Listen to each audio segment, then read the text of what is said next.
Hola, ¿qué tal? Buenos días, queridos alumnos. Esta clase va para los chicos de tercero de secundaria y el día de hoy vamos a hablar sobre la revolución científica, siglo XVII.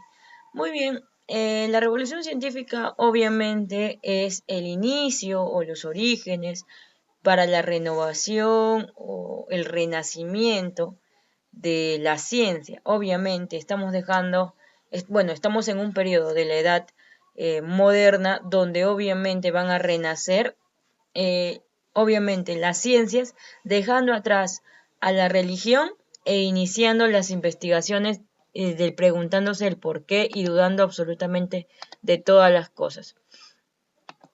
Bien, factores para que favorezca la revolución científica. Primero, se da entre el siglo XVI y siglo XVII.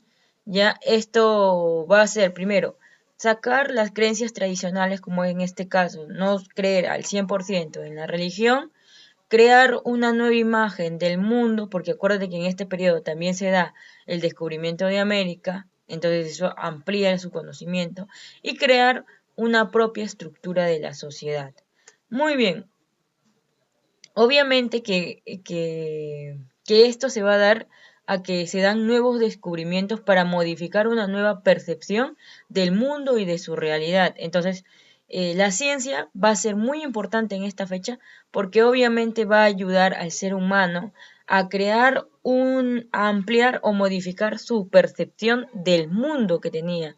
Y esto ayuda a la explicación, no solamente basada en la religión, sino en un método científico. Entonces vamos a dejar de lado, porque antiguamente se creía más en lo que decía la religión que en lo que decía la ciencia. Se dejó muy de lado a la ciencia, pero en este tiempo, en la edad moderna, se va a hablar más de la ciencia y del método científico, de comprobar de lo que se está hablando y dejar de lado a la religión. ¿Qué más?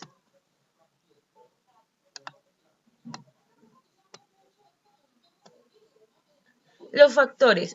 La divulgación de la numeración arábica, que proporciona una mayor amplicidad o capacidad operativa. La invención de la imprenta con Gutenberg. Esto ayuda a expandir mejor la cultura.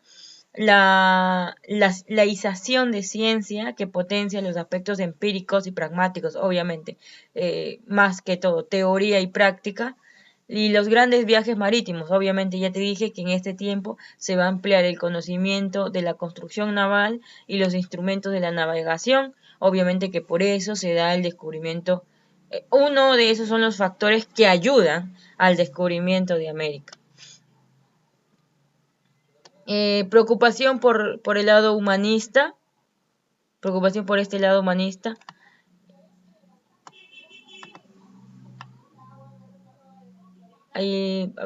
Preocupación del lado humanista por los oficios del artesano y agricultores, cálculos de búsqueda de nuevos artefactos, la fusión de la técnica, como te estaba diciendo, la teoría con la práctica, para crear o descubrir nuevos instrumentos como van a ser lo va a hacer Galileo Galilei con su obra, con su instrumento, el anteojo ocular, que va a poder comprobar y estudiar las características del Sol. Entonces, la ciencia moderna que se va a dar en el siglo XVII es una época de grandes inventos, de mayores descubrimientos y avance en la ciencia moderna. Esto, como te dije, va a ayudar a una mejor percepción de siglo, de este siglo XVII y de este periodo, de esta edad. ¿Qué más? ¿Por qué se basa mucho en el lado de la ciencia moderna? ¿O por qué se habla mucho de la ciencia moderna? Porque vamos a dejar atrás la religión y vamos a darle más importancia a la ciencia, como en este caso la física, la química, la mecánica. Bien, entre los personajes principales tenemos a los representantes de esta edad moderna, tenemos a Giordano Bruno, Giordano Bruno, 1548-1600, él es italiano, elabora una filosofía platónica. ¿Qué más? Nos habla de los cosmos y él nos da la característica o cita diciendo que Dios no tiene una existencia separada del universo. Él dice que Dios no puede ser un ente aparte del universo, sino que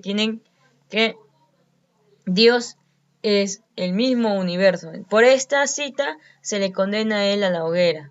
Entonces, en este tiempo todavía se da esta característica de que los que están en contra de la religión o de Dios, bueno, no, más que todo de la religión, no de Dios, sino de la religión, van a ser aniquilados por la Santa Inquisición. Y acuérdate que la Santa Inquisición es una institución creada para ir en contra de los herejes o si hablas mal de la iglesia, ¿no? Si profesas algo que la iglesia esté en desacuerdo. También en este tiempo también tenemos a George Berkeley, que habla sobre los conocimientos o los principios humanos. Tenemos a Galileo Galilei de 1564 a 1642. Él es un astrónomo físico italiano. Él nos habla él es el pionero de la mecánica moderna. Él crea el anteojo ocular, lo cual va a estudiar el Sol. Si no sabes qué es el anteojo ocular, es el telescopio. Ya, el telescopio. Y lo cual ayuda pues no a observar y a obtener un mejor análisis de los cuerpos celestes, en este caso más que todo del Sol. Un dato primordial es que por estudiar mucho el Sol, en este caso Galileo Galilei, que nos da la mayor característica o ¿cómo se puede decir? Conocimiento del Sol, él se queda ciego, ya, él se queda ciego, entonces, pero da grandes investigaciones sobre la temática o los conceptos del Sol. También tenemos aquí a René Descartes, 1596-1650. Él es un filósofo matemático. Él es filósofo, como dije, filósofo matemático de Francia, o sea, francés. Él nos habla más que todo propuso el lado de toda aquella información que provenía de los sentidos, o sea, él nos habla más que todo de la razón, no es nada, su conocimiento, dice que el ser humano, su conocimiento, no es un conocimiento solamente basado en la percepción, no viene de la percepción de los sentidos, o sea, los conocimientos que el ser humano tiene no provienen solamente de los sentidos, sino que el ser humano ya viene con algún tipo de conocimiento. Entonces, él también, aparte de hablarnos de que el ser humano viene con un tipo de conocimiento, también nos habla de la geometría analítica. No solamente él, sino también Descartes. Tenemos a Blaise Pascal también, que nos habla, es un matemático, físico, filósofo cristiano, francés. Él nos habla de la ciencia, de la matemática, de las ciencias naturales. Él llega a construir las calculadoras matemáticas, las que tú el día de hoy utilizas. Bueno, o no, pero él es el creador de las calculadoras. Isaac Newton, físico, matemático, astrónomo. Él nos habla de la ley de la gravedad o de la gravitación universal. Él lo que nos dice, pues, ¿no? De la teoría de la manzana. ¿Por qué cae la manzana? Entonces él nos va a dar sus leyes, la ley dinámica o la ley conocida como la ley de Newton, estableció las leyes cinemáticas, elabora la teoría copular de la luz, el cálculo integral y la ley de la gravitación. ¿Qué más? Y también tenemos a Johann Kepler, que nos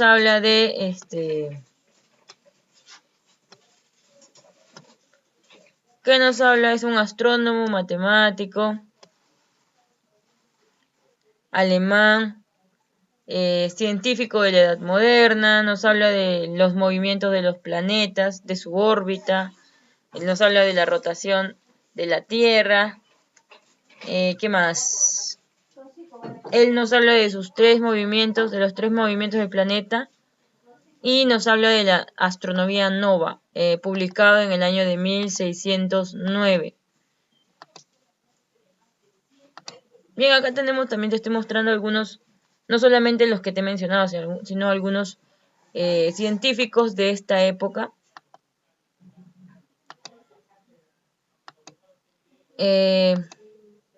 Y obviamente en este periodo, ahí está Johann Kepler, el que te estaba hablando de la teoría de las rotaciones, los movimientos de la Tierra y de los planetas. Ahí está, Johann.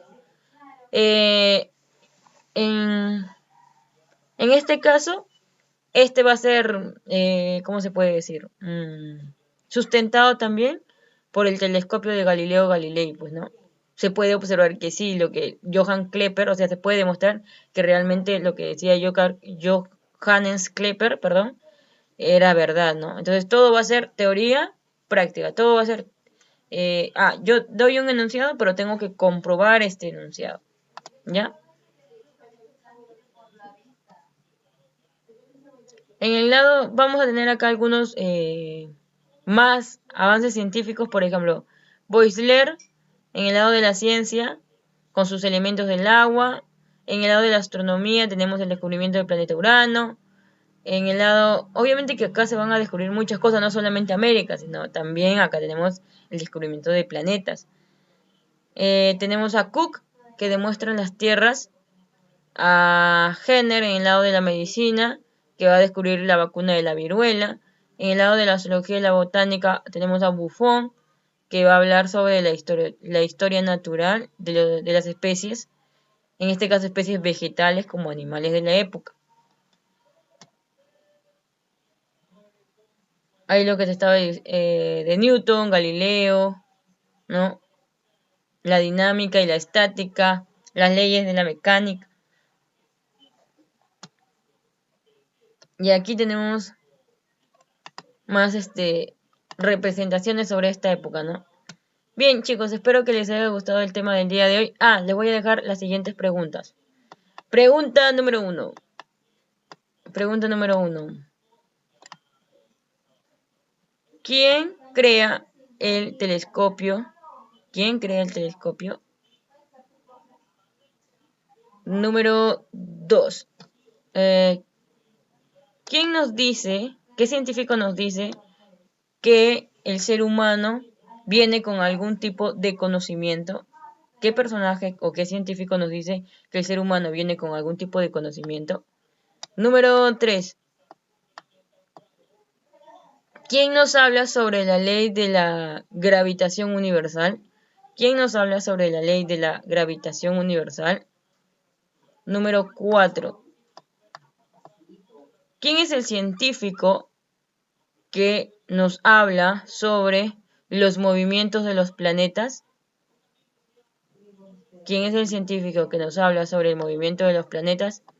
Y por último,